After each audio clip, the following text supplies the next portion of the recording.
Welcome back to Houston Life. When you think of holiday drinks, eggnog and hot cocoa probably come to mind. Yeah, absolutely. But you're really missing out if you don't add a little Coquito to the mix. And what better person to talk to us about Coquito than award-winning mixologist Chanel Lockhart. For those who don't know it, Chanel, why don't you tell them what Coquito is? So Coquito is Puerto Rican eggnog. It's super coconutty. It's got rum in it. I make it vegan and dairy-free, so it's a little bit lighter than eggnog and a little bit more sippable for Christmas. So I actually met you at the Vibes Market, and Derek had been telling me how eggnog is his favorite holiday drink. And I said, okay, but have you ever had Coquito? And he says, no, what's that? And so when we brought yours to him, it was like one of these things where we kind of had to know how you make it. Yeah. We kind of needed the recipe. Yeah, so what has been the feedback so far? Because it is Puerto Rican, and people ask you if you're Puerto Rican, you're like, no, I just make it. I have an affinity for this drink. Yeah, I love coconut. I love rum. I love pina coladas. So this is like, Christmas time pina colada for me. So I'm not Puerto Rican, but I really admire the culture, and it's so much fun to make, and it's easy. It's easy peasy. And we hear that during the Vibes Market, some Puerto Ricans came up to you, and they gave you their seal of approval. Yes, they did. I've tasted it. It is delicious, non-dairy, very, very creamy. Show us how it's made. Yeah, absolutely. So like I said, this is an easy recipe. The hardest part is putting it in the blender. So it's just full-fat coconut milk. Okay. You could use light, but it wouldn't be as creamy.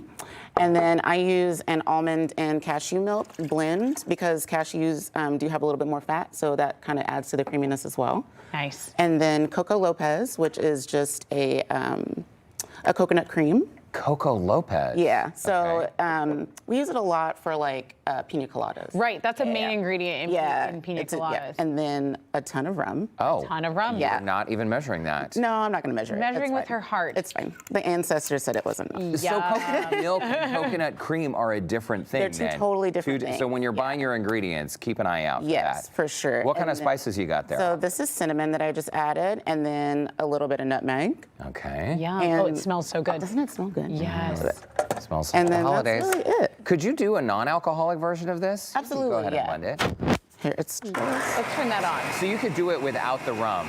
You can absolutely do it without the rum. You would just like I added everything, and it would taste more or less the same. Okay. It's still like really delicious. But why would anyone want to do that? Dry January is just around the corner. So, and a lot of sober, curious people out there too. Oh, and you're serving it over ice then? Yeah, you can serve it over ice. I love to put it in the freezer. Okay. And it gets kind of like a slushy. And then it's like really cold and yummy. So that's the way I like to do it. That's a great And then it idea. doesn't get watered down at all either. And you've garnished with some toasted coconut, and you've got some cinnamon sticks here, which is always very nice and pretty. Yeah.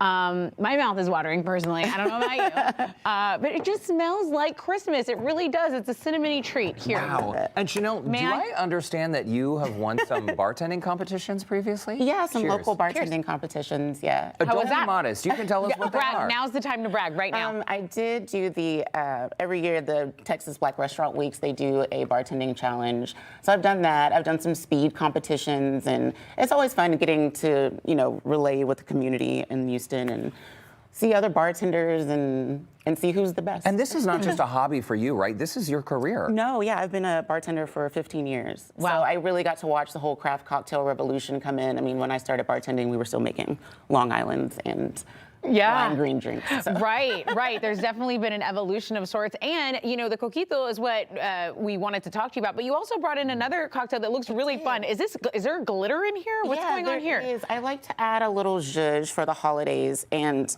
it looks like it's just like its own little universe in there. And it's super easy. What's in there? So what is it? So this is just cranberry, a little bit of peach. Okay. And a little bit of glitter. And I thought that it would just be something easy and fun to sip on Christmas Day. Yeah, totally a mocktail on its own, right? Yeah, it can be a mocktail on its own. And then if you wanted to add, just top it off with a little bit of sparkling. Look at that. Well, the glitter and all, and you've just, Cheers. Hey, well, thank you so Cheers. much. I'm glad I still have both eyes here. Chanel Lockhart, thank you so much. Whether it's a boozy cocktail or, A mocktail. Except my or a apology. mocktail, you can find Chanel at Made2Mix on Instagram. That's Made2Mix. We will also be posting her info on our website, HoustonLife.tv. Yes. As the eggnog expert at Houston Life, the Coquito gets my seal of approval. Oh, Oh, yay. Yes, and we'll have the link for you do guys it. if you want to order it. We'll put that with the story at the Scene On section. So cheers to you, Delicious. Chanel. Cheers, Thank you Chanel. so much.